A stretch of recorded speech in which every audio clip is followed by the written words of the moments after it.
राजधानी लखनऊ मेन पंत नगर, रहीमनगर, खुर्रम नगर, अब्रार नगर, इंद्रप्रस्थ नगर में लगाए गए लाल निशान के निवासियों को वर्तमान वक्तव्यों से उत्पन्न भ्रम को मिटाने हेतु प्रतिनिधियों से वार्ता हेतु 9 सदस्यों का चयन किया गया। 31 जुलाई 2024 को इंद्रप्रस्थ नगर में कार्यालय परिसर में कोर कमेटी के सदस्यों की बैठक हुई, जिसमें वर्तमान स्थितियों में पंतनगर, खुर्रम नगर, इंद्रप्रस्थ नगर, शिवानी विहार, रहीमनगर के निवासियों की चिन्हित मकानों पर चर्चा की गई और अभी तक न मिटाए जाने के परिप्रेक्ष्य में सरकार की निंदा भी की गई। संचालन करते हुए राकेशमणि पांडेय ने कहा, सरकार व सी से मुलाकात के बाद अति संतुष्टि के फलस्वरूप शासन द्वारा बुलाए जाने पर माननीय मुख्यमंत्री के समक्ष वार्ता में उसी स्थिति को बनाए रखने के लिए व लाल निशान को मिटाने और निवासियों में भ्रम की स्थिति को समाप्त करने और किसी के मकान को न तोड़े जाने की बात कही गई थी, जिससे निवासियों में उल्लास का माहौल बन गया था और वह माननीय मुख्यमंत्री के साथ साथ मां उपाध्यक्ष व जिलाधिकारी महोदय को स्वागत प्रशस्त्र पत्र देने का निर्णय लिया गया था और इस संदर्भ में मेल भी प्रेषित किया जा चुका है। चिन्हित निवासीगण अति संतुष्टि के पश्चात सभी लोग सामान्य स्थितियों पर आ गए थे, उनकी दिनचर्या खुशहाल बनने लगी थी। इसी बीच शासन और विधानसभा के प्रश्नोत्तर और अखबारों में छपी खबरों के अनुसार सरकार ने नाले को नदी बनाने का निर्णय लिया है और उसके पश्चात कथित रूप से मुआवजा देने के बात अखबारों के माध्यम से कही जा रही है। हम केवल इतना चाहते हैं कि द्वारा सरकार की मंशा के अनुरूप वास्तविक स्थिति क्या है और अभी तक द्वारा लाल निशान हटाए जाने का आदेश नहीं दिया गया है और न ही हटाया गया है। चीज़ें खत्म हो गई थी, वो फिर से शुरू हो रही है। माननीय मुख्यमंत्री जी ने जब एक आशा दिया था कि आपके मकान नहीं तोड़े जाएंगे, लाल निशान हटाए जाएंगे, तो हम लोग बहुत खुश थे। पूरी गली कूचे हर्षो उल्लास से भर गया था। बच्चे खुश हो रहे थे, नाच गा रहे थे, ढोल नगाड़े बजा रहे थे। लेकिन जो मुख्यमंत्री जी ने वक्तव्य दिया है विधानसभा में, वो अत्यंत ही दुर्भाग्यपूर्ण है और हम लोगों को द्रवित करने वाला है। हम लोगों ने सोचा था कि हम मकानों में सुरक्षित हो गए हैं, सरकार जितनी जगह है उसी में अपने कार्रवाइयों को पूरी करेगी और हमें परेशान नहीं करेगी। लेकिन इसके बाद भी बीसी और दूसरे अधिकारियों द्वारा आज तक लाल निशान नहीं हटाए गए। रिपोर्टें हुई कि सिंचाई विभाग ने एलडीए को सौंप दिया है, एलडीए ने बीसी को सौंप दिया है या और लोगों को सौंप दिया है, मालूम नहीं। लेकिन आज जो स्थिति बन रही है, वो नाले को जो नदी बनाने में लगे हुए हैं, जबरदस्ती नाले को नदी बनाने में लगे हुए हैं, उसमें तो रोड़ा आ रहा है।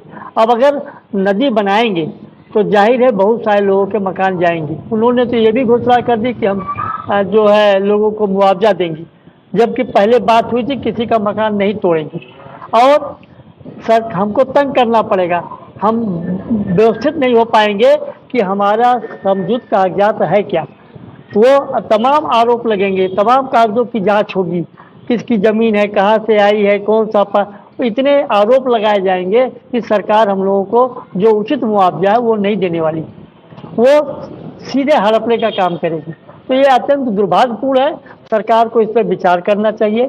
सरकार होती है, मुख्यमंत्री ने अगर अपने स्वयं के पोर्टल पर लोगों को निराश ना होने की बात कही है और कहा है कि मकान किसी के नहीं टूटेंगे, तो सरकार को उस पर गंभीरता से विचार करना चाहिए और उसके अनुसार ही कार्रवाई करनी चाहिए।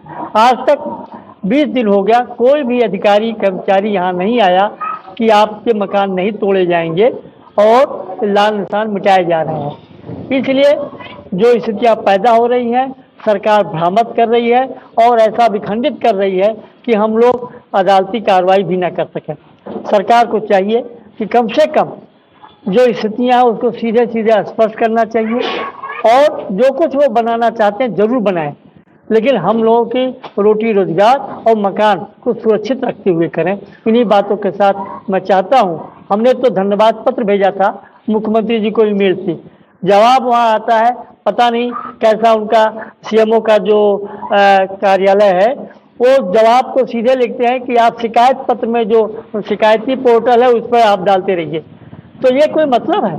जो व्यक्तिगत पत्र जाते हैं ईमेल से मुख्यमंत्री कार्यालय में, हमको नहीं लगता कि मुख्यमंत्री कार्यालय में उस पत्रों को पढ़ा जाता हो और फिर उसके हिसाब से काम किया। जो चिट्ठी जाती है उस पर ध्यान देना चाहिए, ये चिट्ठी है किस लिए। अब वो चिट्ठी शिकायती पत्र थोड़ा है कि हम शिकायत पोर्टल पे जाकर के उसको डाल करें। उन्होंने भेजा है, मैं दिखाना चाहता हूँ उसको कि जो चिट्ठी आई है वो ये दुर्भाग्यपूर्ण है कि इस तरह की चिट्ठी आ जाती है कि हम लोग जो है किस तरह की स्थितियां पैदा हो, आप इसे देख सकते हैं। ये चिट्ठी उनको भेजी गई है और उस चिट्ठी का ईमेल का जवाब आया है, ये भी इसके अंदर लगा है। ईमेल भेजते हैं कि आप इसको मुख्यमंत्री पोर्टल पे, शिकायत पोर्टल पर डाल दीजिए। कौन सी शिकायत है हमारी जो मुख्यमंत्री पोर्टल पर डाल दें? कि समझना चाहिए उनको कि जो शिकायत आई है वो कौन सा पत्र है और किस माध्यम से पत्र है, उस बारे में जानना चाहिए। तो जो मुख्यमंत्री का जो सीएमओ कार्यालय है, भगवान भरोसे है, वो किस चिट्ठी को कहाँ रिफर कर देते हैं ये वही बता सकते हैं। उन्होंने मुआवजे की बात कही है? नहीं, ऐसा नहीं है।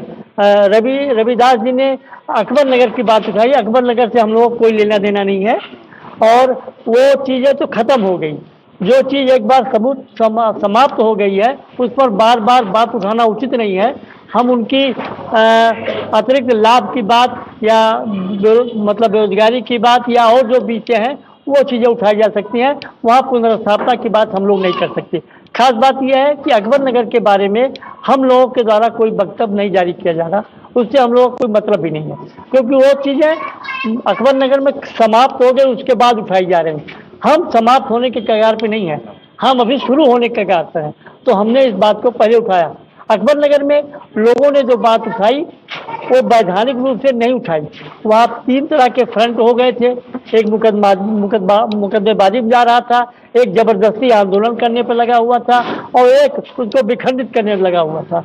और उन्होंने वैधानिक रूप से नियमतः कार्रवाई नहीं की, इसका परिणाम उनको भुगतना पड़ा। हम चाहते हैं हम जो भी कुछ कर रहे हैं नियम कानून और नियम के तहत कर रहे हैं। प्राण गोमती निवासी के संगठन के लोग क्या किसी मिनिस्टर से मिलने का भी हमने कोशिश की है। एक पत्र हम अपना डेलीगेशन तैयार कर रहे हैं, वो वार्ता करेगी पहले बीसी से, उसके बाद जिलाधिकारी से और उसके बाद मंडलायुक्त से। 3 क्रमों में बातें होंगी और फिर हम देखेंगे हमारी वास्तविक स्थिति क्या है।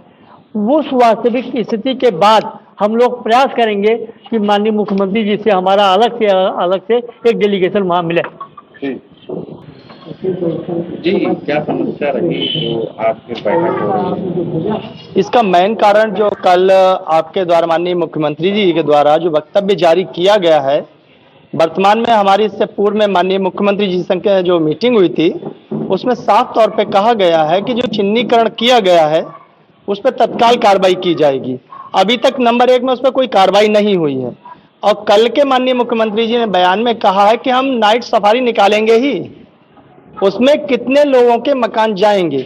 और इससे भयानक स्थिति ये पैदा हो रही है कि पब्लिक में कहीं ना कहीं आक्रोश व्याप्त हो रहा है और पब्लिक भी इस बात से कहीं ना कहीं दुखद है कि भाई आपने जो वादा किया वो तोड़ दिया। नदी नहीं है, वो नाला है। ये आज की बात नहीं, अगर पुराने डॉक्यूमेंट्स में भी देखेंगे तो वो नाला है, नदी नहीं है। और दूसरी चीज अगर देखी जाए तो ये नदी अगर बनाना चाहते हैं उस बात से हम इनकार नहीं कर रहे हैं। आप नदी बनाइए, हम आपका स्वागत करते हैं इस बात के लिए, परंतु ये नदी जो बनाई जानी है गाटा संख्या 405, माननीय मुख्यमंत्री जी से मैं आग्रह करूंगा कि इस बात को वो सुने। 405 गाटा संख्या जिस पर रोड बनी हुई है, नाला वहां पर है, नाला इस पार नहीं है। अगर 35 से 50 मीटर भी ली जाएगी तो हम लोगों के जो मकान है वो सेपरेट हैं। अभी तक जो कार्य किया जा रहा है उससे यहाँ की पब्लिक बहुत ही निराशा व्यक्त कर रही है कि भाई हमारे संग जितने भी कार्य हो रहे हैं वो गलत हो रहे हैं और भ्रम की स्थिति पैदा की जा रही है। यदि आपको तोड़ना ही है तो एक बार उसका सीधा सा आंकलन करके जिसकी जो कीमत आती है वो दे दी जाए, उसके बाद उसे खाली करके वो मकान अपना चला जाएगा। मकान तोड़ लीजिए, या फिर नहीं तोड़े जाने हैं तो 2-4 दिन में हम निवेदन करते हैं माननीय मुख्यमंत्री जी एवं बीसी सर से कि वो मकानों के निशान जो है, आज 20 दिन होने आ गए, आपकी कोई भी टीम कोई भी कर्मचारी मिलने नहीं आया है। नाले की स्थिति बस्तौली गांव में है, खुर्रम नगर रहीम नगर में नहीं है। नंबर 2, जो उन्होंने कहा है कि वर्तमान में हम नई चीज बना रहे हैं, नई चीज बनाई जाती है। अखिलेश जी ने भी बनाई, गोमती बनाई, अच्छी बात है, उसका हम सम्मान करते हैं। संग में आप इसे रिवर फ्रंट बनाइए, नहाने लायक बनाइए। आप ही माननीय मुख्यमंत्री जी ने कहा था कि इसको ऐसा बनाएंगे कि छठ पूजा पे लोग इसमें स्नान कर सकेंगे, परंतु आज की डेट में क्या है, आप नाले की बात कर रहे हैं, नाला आज भी उसी में गिर रहा है, नदी तो नहीं है, नाला है, गंदगी सफाई नहीं हुई है। आज भी उसमें उसी प्रकार गंदगी समाई हुई है। आपने लोगों के विश्वास दिलाया था कि उनके सारे निशान मिटाने के बाद जो भ्रामक स्थिति अधिकारियों द्वारा उत्पन्न की गई है उसको खत्म किया जाएगा, अधिकारियों के खिलाफ कार्रवाई की जाएगी। पहले डीएम साहब, फिर अमंडल आयोग, फिर आपका एलडीए ने आपको क्या रिपोर्ट सौंपी है उसकी भी कोई किसी को जानकारी नहीं दी गई है, जबकि हम लोग भी एलडीए के संपर्क में हैं, परंतु हम लोग कोई जानकारी नहीं दी गई कि क्या हो रहा है। तो मेरा एक ही निवेदन है, यदि मकानों को तोड़ा जाना है तो उनका जो उचित मुआवजा है वो आप दे दें। अगर नहीं है, 35 मीटर का दायरा आपका क्लियर है, तो आप उसको निशानों को हटाने की कृपा करें। गाटा संख्या 405, मैं फिर दोबारा बोल रहा हूं, गाटा संख्या 405 जो रोड में है वहां पर पहले नाले को आप ले जाने का कार्य करें, और नहीं है तो आप जितने भी एस्टीमेट ये रोड जहां पर बनी है उसके सारे नक्शे वगैरह में दिलाएं और फिर इसकी जांच करें। मैं भी आपको एविडेंस दूंगा, आप हमको एविडेंस दीजिए। हमारे अध्यक्ष महोदय भी इस बात पे सहमति हुई थी, सभी लोगों के सामने सहमति होने के बाद आज सरकार अपने वक्तव्य से कहीं ना माननीय मुख्यमंत्री जी पीछे हट रहे हैं, जबकि हमने भी देखा है, आपको पूर्व में भी हम गोरखपुर गए हैं, आपकी बात कटती नहीं है, परंतु आज मुझे यह लगा कि लाल फीताशाही और अधिकारी केवल आपको चलाने का कार्य कर रहे हैं।